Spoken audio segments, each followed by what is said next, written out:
I am aware that one cannot know what life in any country is really like unless you actually live there, but the continual impression I received as a visitor was that Syria was a happy, civilized place. The people were the friendliest I have ever met. People seemed contented, and Syria seemed a safe place. Okay, they do not have democracy, but they have never had it. And, yes, if you step out of line there, I have no doubt you will get hammered.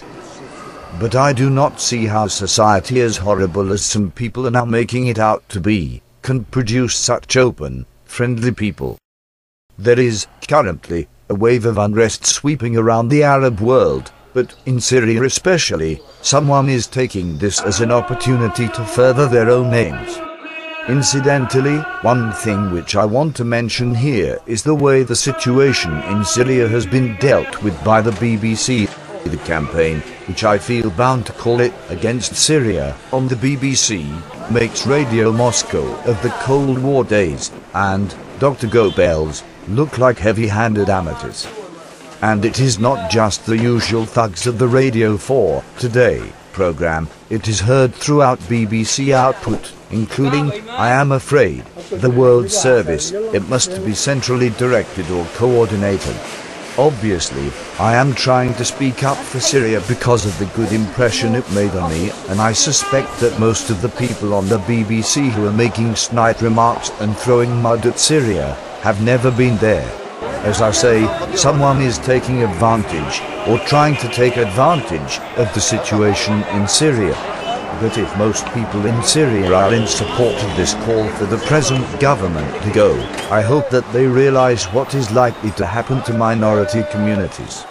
Minorities in Syria, including Christians, at present enjoy tolerance and live in peace, very much as they did in Iraq, before the US had decided to bomb the country back to the Stone Age. Look at what is happening to Christians and other minorities there, now.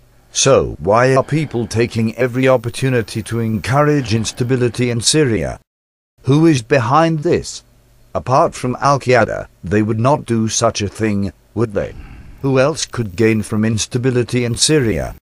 Well, the Americans, in their war on terrorism, invaded Iraq, which must have been practically the only country in the world free from Al-Qaeda. The real reason that they had to reduce Iraq to rubble was that Iraq was getting too big and powerful and was becoming a threat to Israel. It had to be taken out. And all along, the second country on the American list was Syria. And now, an opportunity is developing which can surely be used to advantage. Israel will certainly feel happier if there is chaos and weakness in Syria. I am sorry if this upsets my friends in America. If anyone, American or not American, believes that some, or all, of what I say is wrong, please add a comment. Better still, if anyone knows it to be wrong, please let us all know. Yes, I know that chap doesn't speak as well as I do, gets the wrong intonation, but we'll finish with my original commentary at the end of my video. You've seen their demeanour, their reaction with each other, and sometimes their reaction to me and the camera. I've seen how everyone I met seemed to know and presumably understand the word welcome. Perhaps they've been ordered to know that. I don't know. What do you think? Hello. Now smile properly. Good.